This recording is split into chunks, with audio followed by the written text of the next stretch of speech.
My moral code is just to be the absolute best person you can be. To everybody you come in contact with, regardless if it's, you know, a gas station worker or someone you see on the street or your mom or, you know, your best friend, like anybody. Like there's no, I personally don't believe that there's any need for any, you know, unwanted or unwarranted hostility. And for me, it's like if that ever gets thrown my way, I'm the first person to just kind of like smile and wave. I don't know. Yeah, I guess it's just trying to be the best person you can be as much as you possibly can be, which is hopefully all the time.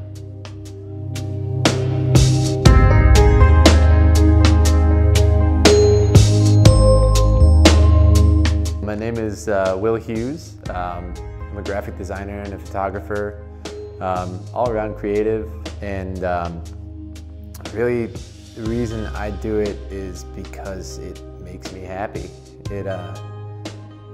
It fulfills something in me that nothing else has really ever fulfilled, starting from, you know, when I started in high school. And I just love being able to capture a moment or create something for somebody, see the look on their face, and just, you know, be satisfied with that. I mean, when you capture a moment, nobody else is going to be capturing that exact same moment.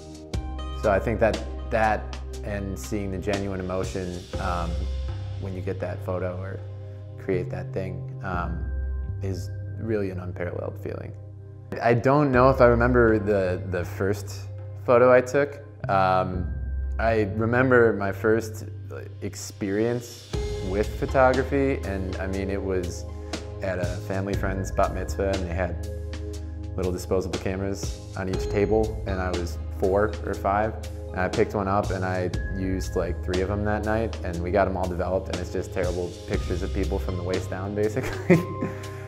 So as far as like the first one, probably those are the ones that I remember. And then the favorite photo I've ever taken, that's a hard one. I think probably, as weird as it may sound, is a picture of one of my high school teachers, actually. He was my China studies teacher, so taught us all about that area and the history of it. And he was a crazy dude. His name was Mr. Mianis. He basically created nicknames for everybody in Chinese history. So I didn't retain really any of it because it was all nicknames, but he would just tell stories instead of reading out of the history book. And one of the photos I got of him, like sitting in front row of his class, having like my camera with a 50mm on it, sitting on my desk with the live screen like flipped up so he didn't know I was taking it. As he's like getting into this crazy story, holding this brick. And I don't know what the brick was symbolizing or anything like that, but he was just had this look on his face, and I like snapped it, and it's a really intense photo, and it really embodies him. But in the background, the thing that I got in the background, it just says the storyteller kind of like blurred out on the blackboard. I think that's probably one of my favorite photos. You know, is kind of, I guess, average of an opportunity that it was, but you know, it meant something to me, and I think, you know, it really just embodied him, and that's something that always drives me, like working for anybody or taking pictures of anyone.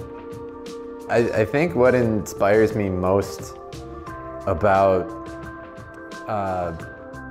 let's see, I mean, I guess like creativity in general is taking in everything that's around me, you know, whether I'm walking down the street or walking through the woods or at an art gallery or even just browsing Instagram. Like, I love seeing what other people are creating. I love looking at small, tiny details, the way things work. That's the way that my brain has always worked.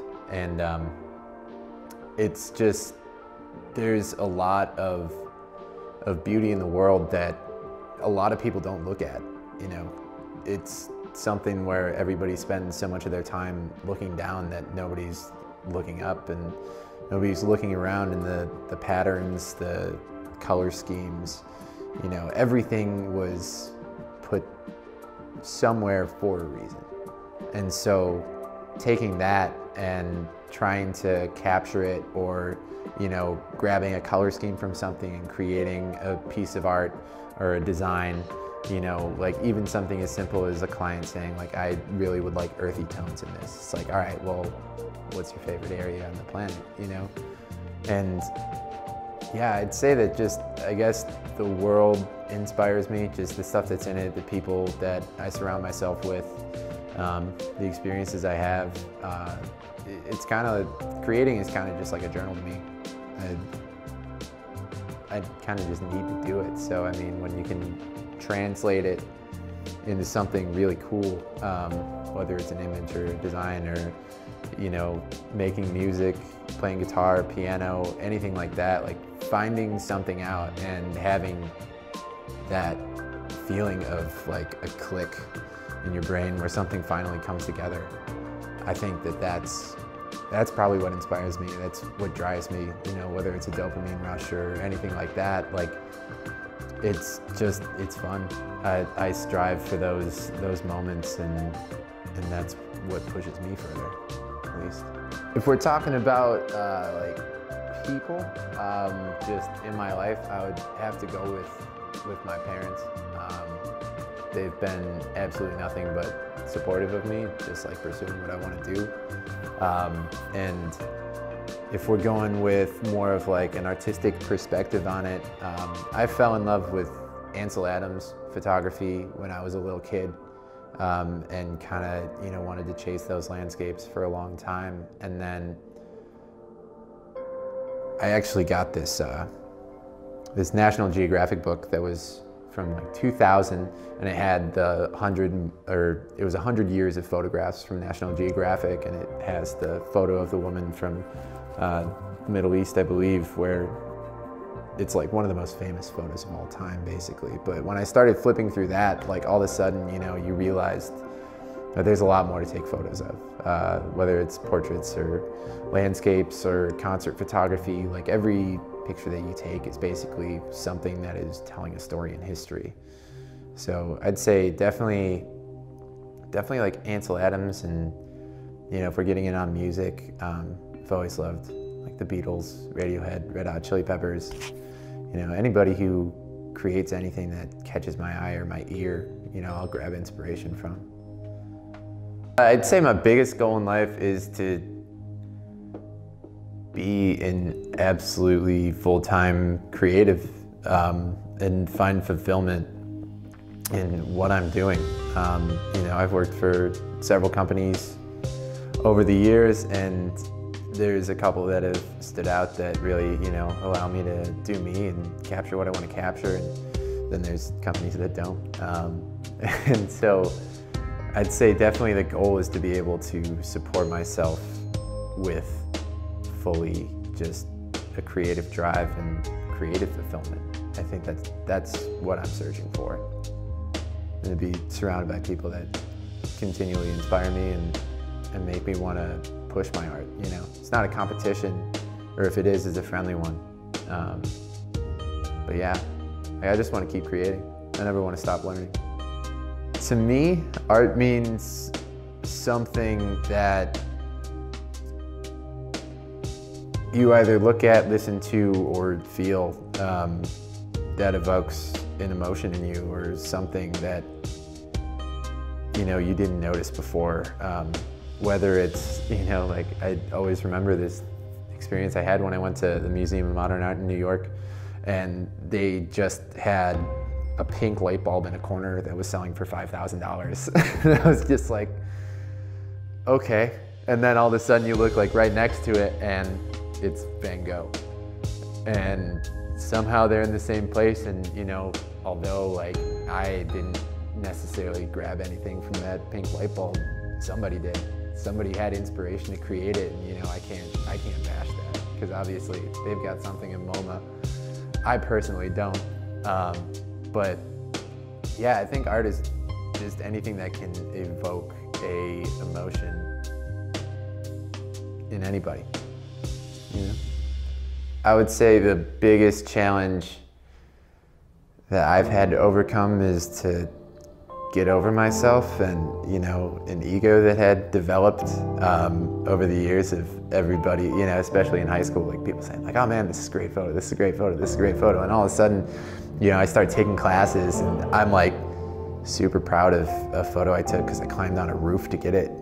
And my teacher was like, well, it's not a great image just because you have a good story to go behind it, you know? And I think that that was definitely the biggest like personal and kind of emotional roadblock to get over. But in general, I think it's hard to be a creative and try and do what you want to do full time and pursue it. Because I mean, when you go for it and when you really, you know, put yourself out there, there's going to be a lot of no's, there's going to be a lot of negatives, there's going to be a lot of rejection.